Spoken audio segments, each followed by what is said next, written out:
Hello, I'm Micki Pistorius, author, profiler, and psychologist.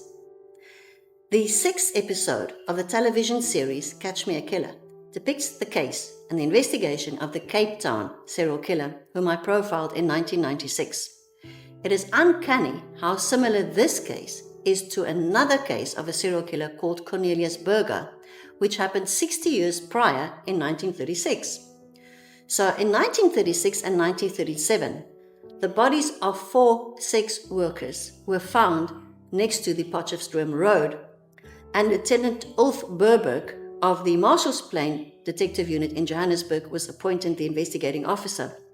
Now, Lieutenant Burberg felt that desperate measures were needed, so he approached higher authorities to get permission to allocate one detective per one lady of the night to look after her every night.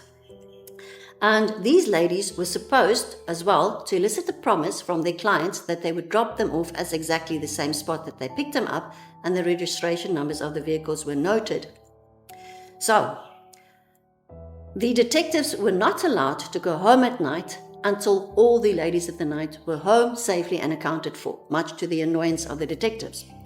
In our investigation in 1996, we deployed the same strategy by writing down the vehicle numbers of the people that picked up these ladies of the night.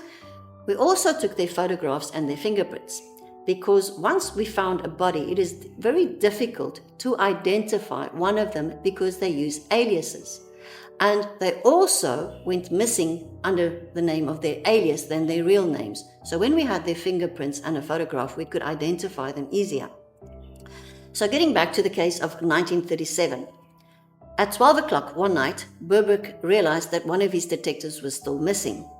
And just before he could send out a search party, the detective arrived and he said that his particular lady of the night, called Mavis, had not clocked in. But he had the vehicle registration number and the address of the person that picked her up. Burberg decided it was more important to find her, so he dispatched the detectives, and they found her next to the Potchefstroom road where she was unconscious. But she regained consciousness and she was brought in, and she told them that a man in a black sedan had picked her up. But when he drove out to the Potchefstroom road, she got nervous and she tried to escape, but he strangled her and he left her for dead. Then the detectives went to the house of the suspect, and he wasn't home yet, and they waylaid him. So a little while later, when Cornelius Burger, a 30-year-old man, arrived, he found the police holding a gun to his head. He didn't resist arrest. Inside his room, they found the handbags of the 4 missing streetwalkers, and Mavis's handbag was still in his car. I have explained before in another video that serial killers like to keep souvenirs.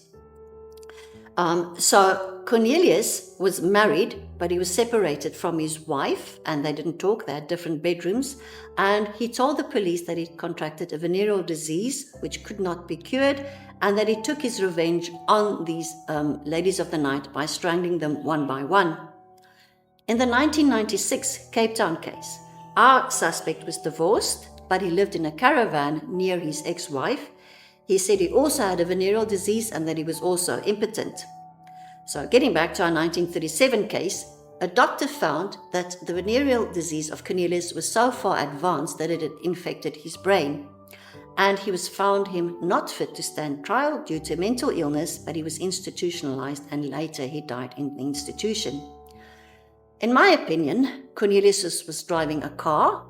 He was probably observing traffic signals, and he'd managed to commit 4 murders in the space of a year.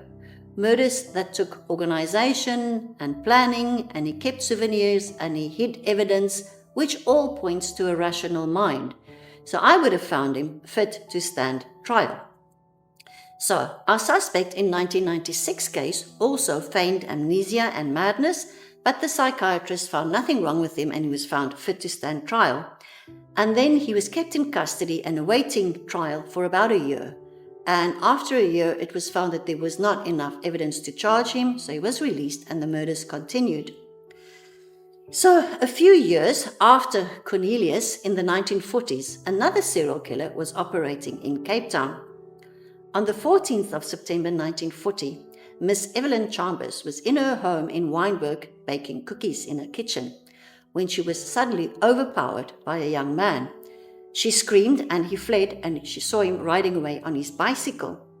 19 days later, on the 23rd of October 1940, Miss Dorothy Tarling was found hacked to death in her home in Weinberg. She was naked and pillows were stacked on her buttocks. There were 20 wounds to her body, and a foreign fingerprint was found there. And then 19 days later, on the 11th of October in 1940, Miss Evangeline Bird, a lodger, was outside talking to a delivery man. And 5 minutes later, her landlady, Mrs. Spolander, spotted blood and a shoe, and she went outside, and under the bush she found the battered body of Miss Bird. Her dress was pulled up and her underwear was missing. She wasn't raped, but there was head injuries to her. And the delivery man said that he noticed this man on a bicycle in the area. So 19 days later, on the 30th of November in 1940, Mr. Jones, a lodger in Plumstead, found the body of his landlady, Mrs. Hoods, and she was spread-eagled. There was a gash to her neck, her head was bashed in, and there were 20 wounds to her body. And she was also, there was another fingerprint found on that crime scene. And then the head of Pretoria detectives, Colonel J. Coetzee, was called in to take over this investigation. He had a description of a man that was 5 feet tall, 11 inches, and copper skin, and had this bicycle with a red tire, and that's all they had to go on. So they went to the bicycle shops, but they couldn't find the owner of such a bicycle, and no records matched the fingerprint that they had. So 19 days passed in anticipation of a next murder, but there wasn't a murder. But there were 3 indecent assault scenes. The first one was in Plumstead, where there was a scene of indecent exposure to a woman. And then another one was a woman in Weinberg, where her dress was pulled up and the man tried to pull down her underwear, but she screamed and he ran away. And then another woman was walking in Weinberg, where a man on a bicycle came up to her and grabbed her, but she managed to flee. They followed her home and she threatened him with the police, so he fled. And then the next day he was back sulking around her home. So she asked the delivery man if the delivery man could follow him. And the delivery man then told the police that he knew this person by sight and the person frequented the Gaiety Theatre in Weinberg. So the police had a stakeout at the Weinberg Gaiety Theatre where this man arrived, and they arrested him for indecent assault, not yet for murder. He identified himself as 12-year-old Sally Lingerveld, and he was wearing the ring of Mrs. Murray. And when they searched his house, they found the clasp of his turban and they found the tire stacked away under his bed. Okay, so curiously, he had chopped off the left top of his left thumb, because the police had told the press that they found a left thumb finger. But the police were misleading the press because they actually had the fingerprint of the right thumb, and this matched the suspect Sally. So then he was identified as the serial killer. So Sally refused legal counsel, and he told the police that he preferred a life in jail to the life that he was leading. He said that his mother was deceased and he was living with his father, who looked after him very well. But he said the voice of the boss in his head compelled him to commit these murders. Now, in 1994, the suspect Norman Simons, that was arrested as the station strangler, told the police that the voice of his brother Boise was in his head and that he had been bewitched as a child. He was taken to Valkenburg Psychiatric Hospital, where Dr. Zabo, the psychiatrist, evaluated him and found him fit to stand trial, and he was not suffering from any hallucinations. Now, Joseph Collinger of Philadelphia in the USA told the police that he was commanded by God to annihilate all humankind, and he killed 3 people, including his son, and his alter ego was called Charlie. We all know Ted Bundy killed 19 women, and he called the urge to kill the force, and he also confessed in the third person, singular. Kenneth Bianchi and his cousin Angelo Buono, also called the Hillside Stranglers, killed 10 women in Los Angeles, and after that in Washington, Kenny killed another 2 women in 1979. And he claimed that he suffered from dissociative identity disorder, and he called his alter ego Steve. Now, getting back to Sali, he was assessed and he was found that he did not suffer from any mental illness, and he was found fit to stand trial. He made a full confession to the police, and he also pointed out the murder weapon, which was an iron bar. Judge David made the mistake of saying that no sane person could commit these heinous crimes, and he said that Sali suffered from some kind of perversity as a mental illness. Sali denied any physical gratification in his murders, although it was pointed out that he had tied up one of his victims with her stockings, although she was unconscious, and a scarf was put inside her mouth, although she was unconscious.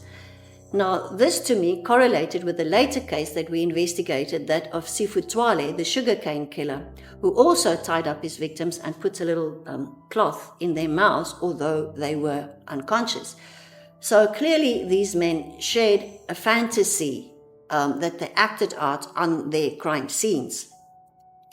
Sali expressed the wish to be hanged, and the judge complied, and he was hanged in Pretoria Central, and apparently he walked up to the gallows smiling. So serial killers often do not understand the urge or the compulsion to kill, and therefore they attribute this to some kind of external force, which they actually give a name. However, the urge is lodged completely in their own psyche. It is not an external force taking over them. They do not suffer from hallucinations or dissociative personality disorder. Many of these serial killers had the same modus operandi, but they each had their own idiosyncratic fantasies for killing these murders. Now, impotent men still have to gratify their desire for physical contact. The fact that they're impotent does not eliminate this desire. The desire will only find another horrendous outlet, such as in these murders. So if you find these videos interesting, please give us your thumbs up, share them, and subscribe to the video channel called Micki Pistorius Profiler on Record, and you will get a weekly video. Thank you very much.